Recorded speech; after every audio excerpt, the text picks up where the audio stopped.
My baby dad abandoned me with 7 children. Okay, so this is what I had to do. Let me show you. So I had to go and apply for EBT because he didn't want to help me with no child support.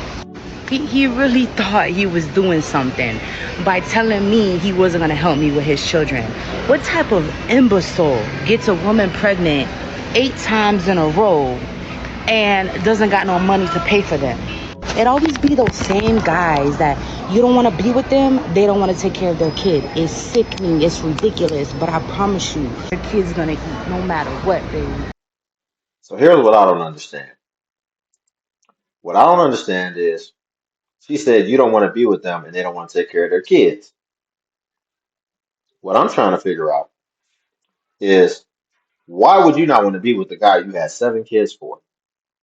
So that's already where we're at a standstill. I don't understand that. As well as she said he's broke, but he said he's not going to pay no child support.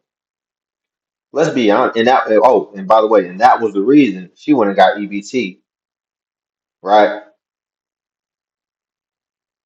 Listen, it's not that he wouldn't pay no child support, or basically he ain't gonna get a job, is what's gonna happen, is what he's basically saying. And even if he got a job, he will probably be getting minimum wage. And see, this is the drawback when it comes to having all these kids, but just by one man. You can't get multiple income streams where they can basically come for somebody heavily financially all at once. Because that just wouldn't be you. You might as well put him in prison if you charge him for what he really should be paying for 7 kids, right? So it's just not possible. Otherwise, he wouldn't even have the energy and the drive to even go to work. He probably wouldn't care about none of the consequences. So that's why they have it as a cutoff. So that's why, and it is for good reason. Because if you have that many kids with one person, we kind of expect you to stay together. That is a huge commitment, and that is a lot of investment. But let's finish the rest of what she has to say. No matter what. Yeah, I ain't ashamed. Yes, I had to go run and get EBT because nobody expected to be treated this way. No one expected that they were gonna pop out a bunch of kids and be abandoned. It's not right, but guess what? Karma's real. You're gonna get yours back, and I really don't give a shit what you gotta say. I'm not gonna be with you just so you can help take care of your kids. It's not gonna happen, because I'm gonna do it regardless. My baby wants goldfish, he's getting goldfish, okay? And this is why you need to be mindful with the people you make children with, okay? They love you, they like you, and then the minute you don't want them no more for whatever reason, they don't want to take care of their kids. It's sickening.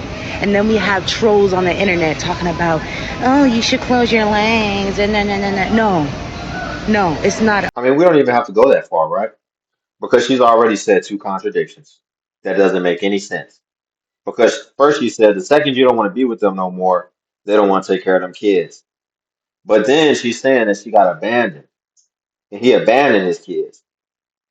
Ultimately, what it comes down to, I don't even think you can call it abandonment when you got all that mouth. Because listen, man, some, at a certain extent, right? And you're coming online telling all the business. So that kind of gives me insight into how you are, right? We don't know who he is. All we're going off is your word. But you're showing us exactly who you are.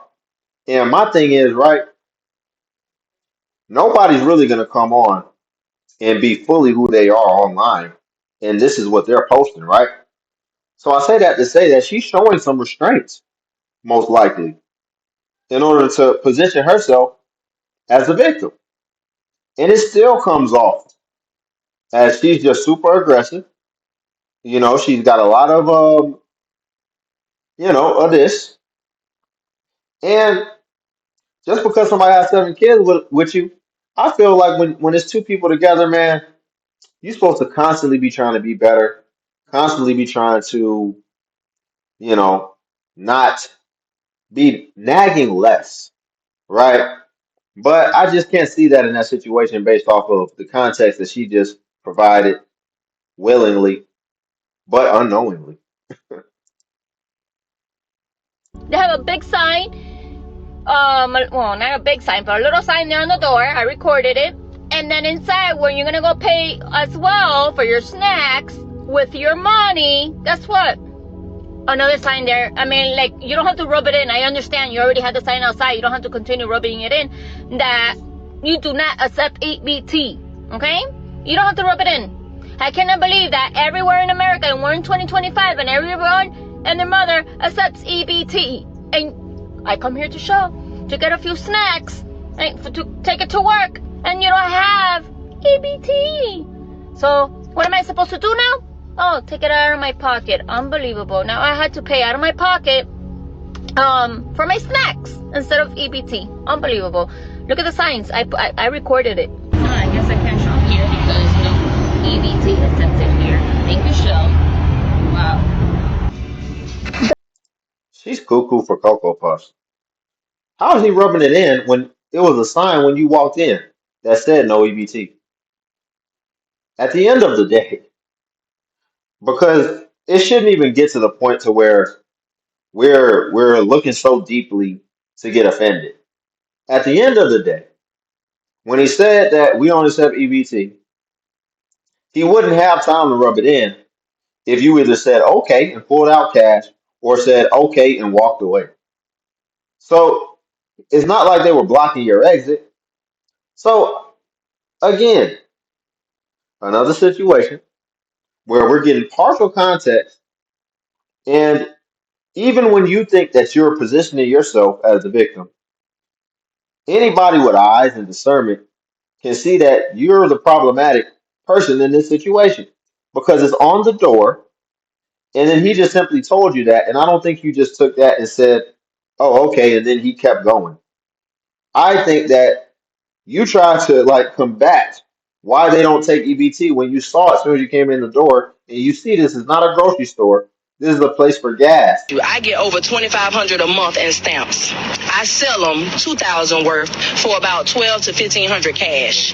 That's why everybody's upset. Folks say we're taking advantage, but that's how we get by, and that's the frustration we're hearing out here in downtown Atlanta. And you know what? I see a businesswoman. I see the hustle. You like flipping things. So go flip a thrift store sofa, give it a modern makeover, flip vintage jewelry, upcycle furniture. That's entrepreneurial. But here's the rule. Don't do it on my dime. Don't take taxpayer dollars and turn them into your side hustle. That's not innovation. That's abuse. That's exactly why people lose trust in the program meant to help folks who genuinely need the help, like the disabled or families in a temporary rut. And when you call it out, the immediate response is, oh, you just hate SNAP. You want to do away with it. No, I want to demolish the abuse of SNAP. Big difference. This is America, where we all have equal opportunity, not equal outcome. If you want to survive and thrive, work for it. Don't treat other people's hard-earned money like monopoly money. That's why we... Okay, we've heard enough. At the end of the day, why people... and I tell you, some For $2,500. listen, man, she just out here just self-inflicting herself, just no guidance, just just saying the wildest things. She needs she needs some leadership or something because why you would decide to go on Fox 5 News and admit that, I don't know. I don't know who's on her team. I don't know who's in her circle. I don't know who her family is, but she doesn't need to be left to her own devices because she just went on the news and told everybody that she's ultimately flipping her food stamps. Do y'all even need me to say anything after that? That's where we're at. It's become socially normal and socially acceptable to be able to openly admit that the benefits you're getting for a specific purpose and reason, you're then using it and basically you're treating this like an opportunity and almost like a business, and you're profiting, coming out straight in the green. And you went on TV and admitted that. And then we wonder why all this regulation is coming. It's because y'all are being very boisterous, and we're seeing things like this. And now you got people wondering what's really going on. But we can leave it there. Like the video. Also subscribe if you want to join the Legion. Cash App link below if you want to tip the channel, buy your boy iced coffee. And also feel free to join the Patreon where I post self-improvement content. Until then, I'll catch you in the next video.